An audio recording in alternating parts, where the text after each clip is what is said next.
할렐루야, 반갑습니다. 2021년 4월 16일 금요일입니다. 오늘도 주님의 평강이 여러분과 함께 하시길 주의 이름으로 축원합니다. 함께 할 찬송은 365장입니다. 마음속에 근심 있는 사람 주 예수 앞에 다 아뢰어라. 슬픈 마음 있을 때라도 주 예수께 아뢰라. 주 예수 앞에 다 아뢰어라. 주 우리의 친구니 무엇이나 근심하지 말고 주 예수께 아뢰라. 2절 눈물 나며 깊은 한숨 쉴 때 주 예수 앞에 다 아뢰어라. 은밀한 죄 내게 있더라도 주 예수께 아뢰라. 3절 괴로움과 두려움 있을 때 주 예수 앞에 다 아뢰어라.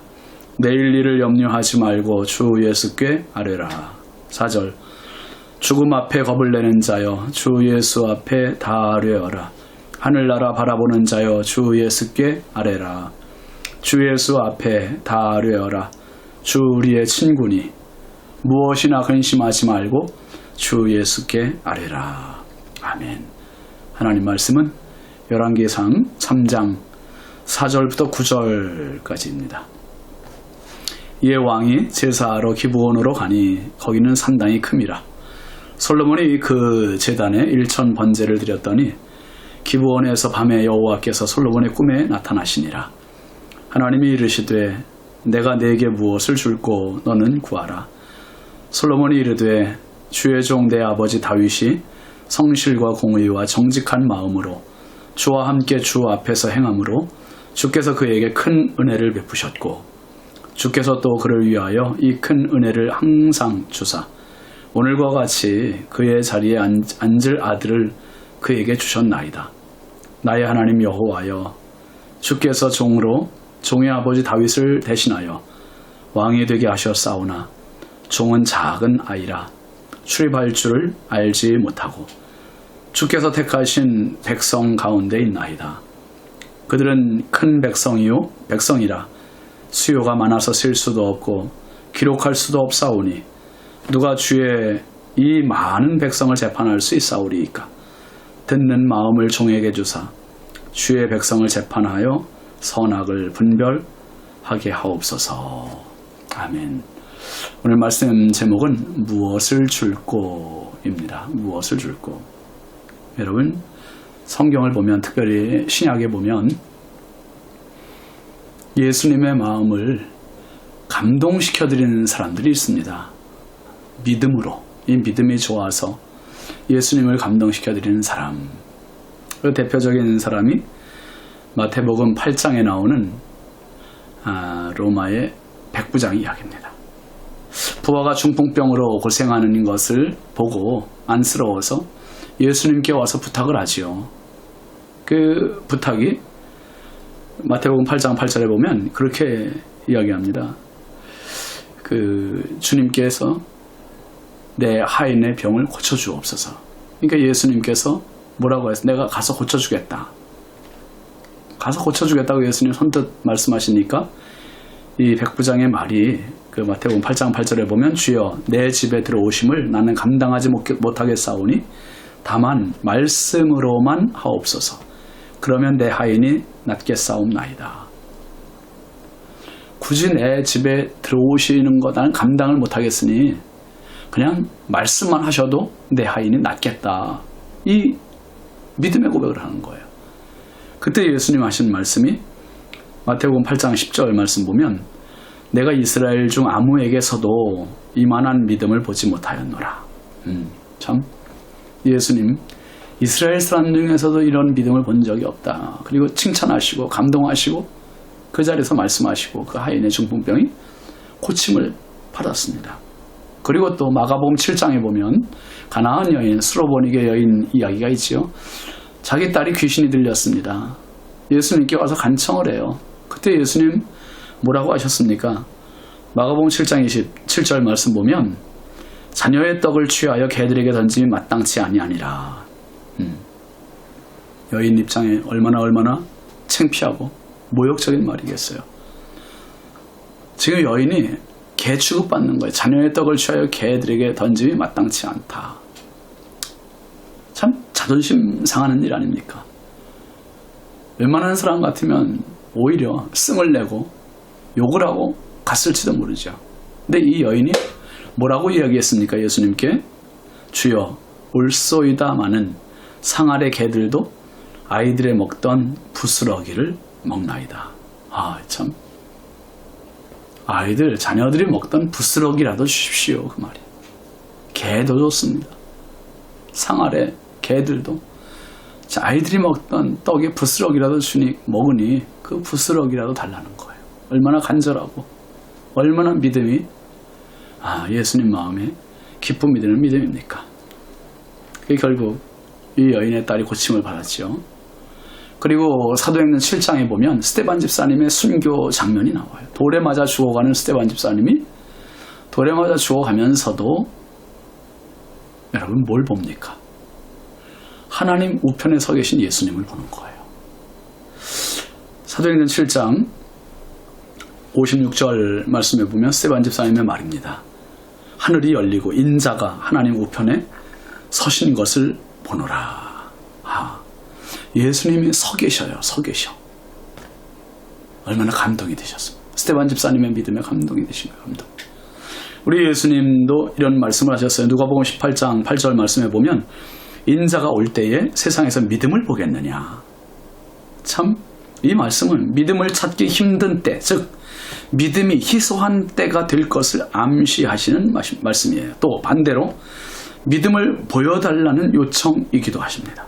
우리에게 믿음 좀 보여다오, 그 말씀이에요. 어쨌든 하나님을 향한 우리의 믿음을 하나님은 보고 싶어 하시고 또 그 믿음으로 상급을 준비하시는 하나님의 힘을 믿으시기 바랍니다. 하나님께 믿음을 보여드린다는 것은 참 은총이죠. 은총. 여러분 성경을 보면 기도 한번 잘 했다가 예배 한번 잘 드렸다가 백지수표를 받은 사람이 있어요. 솔로몬 임금입니다. 오늘 말씀이죠. 4절 한번 보세요. 이에 왕이 제사하러 기브온으로 가니 거기는 산당이 큼이라. 솔로몬이 그 제단에 1천 번제를 드렸더니 솔로몬은 왕이 돼서 하나님 앞에 나라를 다스림에 있어 하나님의 도우심이 얼마나 필요하겠어요. 그래서 하나님께 제단을 쌓았습니다. 충성을 다짐하는 제단. 그 제단을 쌓았는데 어쩐 제단입니까? 번제라 그랬어요. 번제. 번제는 희생 제물을 전부 불태워서 드리는 온전한 하나님의 영광과 충성을 다짐하고 표현하는 제사입니다. 그런데 이 번제는요, 제사들 중에 가장 대표적인 제사임과 동시에 가장 번거로운 제사예요. 힘든 제사입니다. 그런데 이 제사를 무려 어떻게 드렸다 그랬습니까? 1천 번제. 1천 번제로 드렸대요. 히브리어에서 1천을 의미하는 말은 엘레프라는 말로 되어 있습니다. 이 엘레프는 숫자적으로 1천천을 나타내기도 하고요. 또 그냥 많은 것을 지칭할 때 엘레프라고 말하기도 합니다. 그러니까 제사의 규모를 나타내는 거예요. 솔로몬은 역시 왕입니다. 물론 왕이라고 해서 다 이렇게 많이 드리는 건 아니죠. 이전의 왕들도 사울도 다윗도 이렇게까지는 못 드렸습니다. 여기에서 엘레프라는 말은 1000마리의 양을 드렸다는 뜻도 있고 1000마리만큼 많은 양을 드렸다는 의미도 있습니다. 그러니까 솔로몬의 1천 번제는 수적인 의미가 되었든 양적인 의미가 되었든 이건 누구도 흉내낼 수 없을 만큼, 누구도 따라갈 수 없을 만큼 전무후무한 엄청난 제물을 하나님께 드렸다 하는 그런 의미입니다. 이런 솔로몬의 1천 번제, 지금 우리가 11,000번제 드리잖아요. 참 이것이 하나님의 마음에 감동이 된 거예요. 감동이. 그래서 5절 말씀 보면 기브온에서 밤에 여호와께서 솔로몬의 꿈에 나타나시니라. 하나님이 이르시되 내가 네게 무엇을 줄고 너는 구하라. 하나님께서 솔로몬의 꿈에 나타나셨어요. 나타나셔서 내가 네게 무엇을 줄고 너는 구하라. 일명 백지수표입니다. 백지수표. 네가 원하는 만큼 써라 그 말이죠. 무엇이든 구하라는 말씀. 이 원어적인 의미는 제한 없는 백지수표가 아니라 사사로운 욕망에 찬 기도 말고 올바른 기도를 한번 해보아라 하는 그런 뜻이 있습니다. 이 말씀의 의도는 하나님은 무엇이든 주실 수 있는 주인이심이 나타나고 있는 겁니다. 그리고 우리에게 바른 기도, 욕망에 찬 기도가 아니라, 욕심에 찬 기도가 아니라 바른 기도를 원하시며 가르치신 그러한 내용입니다. 7절부터 9절까지 말씀을 한번 보세요.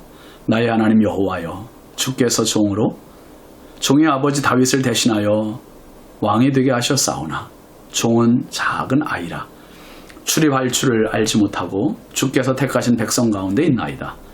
그들은 큰 백성이라 수요가 많아서 셀 수도 없고 기록할 수도 없사오니 누가 주의 이 많은 백성을 재판할 수 있사오리이까. 듣는 마음을 종에게 주사 주의 백성을 재판하여 선악을 분별하게 하옵소서. 솔로몬의 바람은 아버지 다윗 같은 왕이 되고 싶은 겁니다. 성실, 공의, 정직으로 다스리고 싶은데 자신은 지금 한없이 부족하고 연약한 작은 아이예요. 작은 아이. 그래서 이 수많은 백성들을 일일이 다 재판할 수 없으니 자신에게, 종에게 듣는 마음을 주셔서 선악을 분별하는 지혜를 얻게 해달라는 겁니다. 여러분, 여기서 듣는 마음이라는 말의 원어적인 의미는 경청하는 마음, 순종하는 마음. 그러니까 성경에서 말하는 지혜는 하나님의 말씀을 잘 듣고 그 말씀대로 순종하는 데서 얻을 수 있는 게 지혜예요. 그러니까 솔로몬이 듣는 마음을 주옵소서, 이 말은 하나님의 말씀에 잘 순종하고 하나님의 뜻을 잘 들어서 백성들을 판단할 수 있고 재판할 수 있는 지혜를 달라는 기도입니다. 여러분, 우리가 어떻습니까? 물건을 살 때, 아니면 식당에 가서 음식을 선택할 때, 또 예배 전에 찬송가를 선택할 때, 무엇을 결정할 때, 선택할 때 참 많이 망설여지지 않습니까? 이 중요한 순간에 솔로몬의 선택이 얼마나 탁월합니까? 지혜 안에 부기도 있고 영화도 다 들어있습니다. 우리가 신앙생활하는 이 믿음의 길은 지혜의 길입니다. 지혜의 근본이신 하나님 앞에, 하나님께서 물으시는 그 질문 앞에 우리가 수도 없이 엎드리지 않습니까? 무엇을 줄꼬? 너는 내게 구하라. 무엇을 줄꼬? 솔로몬의 이 간구, 참 지혜를 구한 기도. 저와 여러분에게 이 지혜가 있으면 좋겠습니다. 평생 살면서 참 실수 없고 부작용 없고 하나님께 영광 돌릴 수 있는 그러한 살아있는 신앙인들이 됐으면 좋겠습니다. 기도합시다. 하나님 아버지, 하나님의 마음에 감동이 된 솔로몬처럼 주여, 저희들의 삶이, 저희들의 기도가, 저희들의 믿음이 하나님의 마음에 감동이 되게 하여 주옵소서. 무엇을 줄꼬? 너는 내게 구하라. 말씀하셨던 하나님, 솔로몬은 하나님으로부터 백지의 수표를 받았고 그 수표의 지혜, 듣는 마음, 경청하는 마음, 순종하는 마음을 썼습니다. 아버지, 저희들에게 이 마음 주옵소서. 순종하여서 하나님의 큰 영광 나타내는 믿음의 가족들 되게 하옵소서. 예수님의 이름으로 축복하며 기도합니다. 아멘. 오늘도 이 솔로몬과 같은 기도가 우리 안에 넘치기를 바랍니다. 감사합니다.